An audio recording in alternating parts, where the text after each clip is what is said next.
l'émotion qu'a suscité l'incendie de Notre-Dame de Paris, curieusement, a fait braquer les projecteurs sur des gens dont on ne parle jamais et qui font vivre au quotidien cette maison majestueuse au point qu'ils s'apprêtaient à y vivre la Semaine Sainte. Ces gens-là, ce sont les chrétiens. Linda, vous avez demandé à rentrer dans cette famille des chrétiens. Elle est là, cette famille. Elle n'a rien de brillant, mais elle a une particularité, son nom.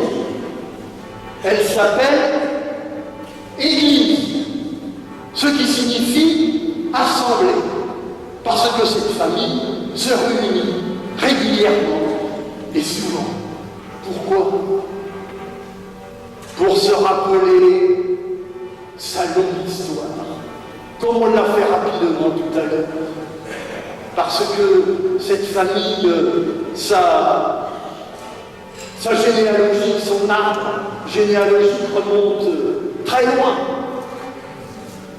Elle se rassemble, cette famille, pour qu'on n'oublie pas d'où nous venons,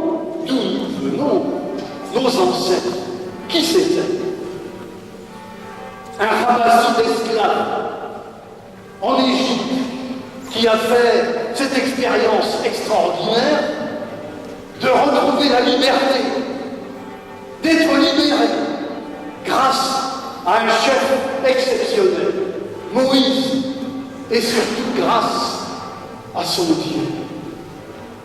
Et soudain, les gens ont dit, mais c'est vrai, ce Dieu, il existe, un Dieu qui est pour l'homme, qui défend l'homme, qui est prêt à tout pour l'homme. Et dans cette aventure de l'Exode, les gens ont fait une deuxième découverte. C'était des bandes rivales et éparpillées. Et la mer Rouge, la traversée, les a fait devenir peu à peu un peuple qui s'est mis debout, qui s'est mis à marcher et qui sait maintenant où il va. Ce peuple-là, de ce peuple, un jour, a surgi un homme, Jésus, de Nazareth. Et cet homme avait une idée en tête, un espèce de rêve fou, rassembler l'humanité dans un seul peuple, uni. En fait, ce n'était pas son idée à lui, c'était l'idée et le rêve de quelqu'un qui l'envoyait, qu'il appelait son Père et que nous appelons Dieu. Et Jésus y a cru. Il y a cru à ce rêve. Il s'y est engagé à fond, au point qu'il a joué sa vie. Et volontairement, il l'a donné. Il a donné sa vie. Je ne vous dis pas sa fin pitoyable, c'est plus proche, le lâche, échec total, sur toute la ligne. Sauf que, 3 jours après ça, une rumeur dans Jérusalem qui devient annonce. Jésus n'est plus dans son tombeau.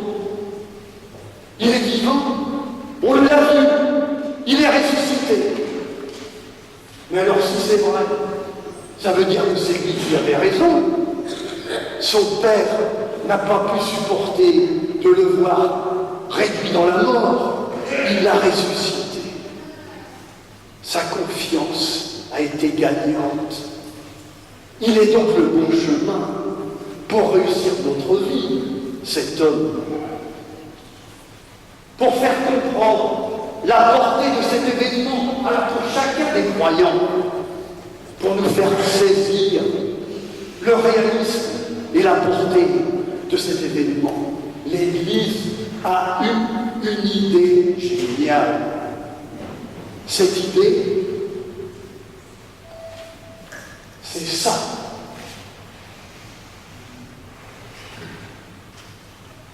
Une flamme. La résurrection de Jésus, ça ressemble à une flamme. Regardez-la. Elle est toute petite, minuscule, fragile, une flamme de rien du tout. Elle ressemble à la résurrection de Jésus, parce que la résurrection, si vous avez bien entendu l'Évangile, c'est tout, sauf un triomphe. Simplement, le dimanche matin, à l'aube, un tombeau vide, quelques femmes tremblantes qui reconnaissent péniblement cet homme Jésus, et puis ces femmes qui se font traiter d'illuminées et délirantes par les apôtres. Oh, la résurrection, c'est vraiment une toute petite flamme. Mais c'est une flamme. Regardez-la. Elle est vivante. Et l'intérêt de cette flamme, c'est qu'elle est arrivée ce soir dans notre main. Nous n'avons qu'à tendre la main pour la recevoir. Cette lumière-là. Cette lumière, elle peut devenir, si nous avons le souci de la transmettre à d'autres, comme tout à l'heure, un monde illuminé, un feu qui brûle peu à peu le monde. Linda, tout à l'heure, vous allez recevoir dans votre main cette lumière-là.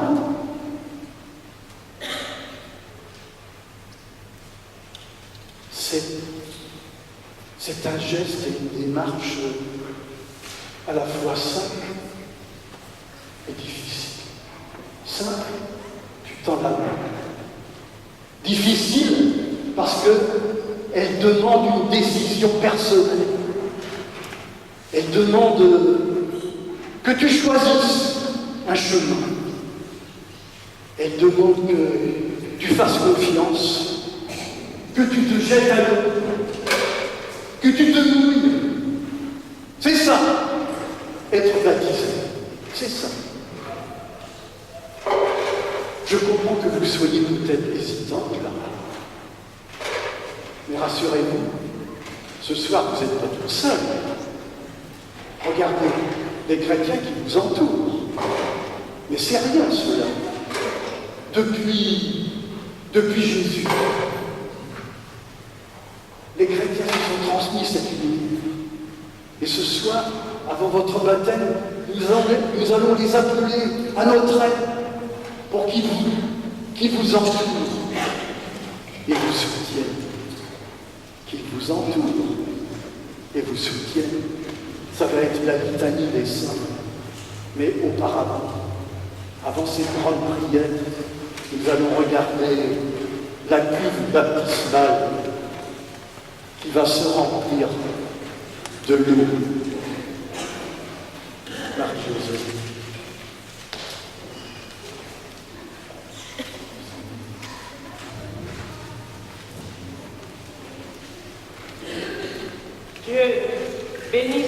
Dieu bénisse cette eau, l'eau de la mer, l'eau du ruisseau, l'eau de la fontaine. Dieu bénisse cette eau, l'eau qui fait vivre les plantes, les animaux et les hommes.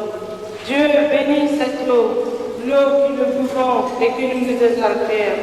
Dieu bénisse cette eau, l'eau de la mer Rouge, l'eau de la liberté et des Hébreux.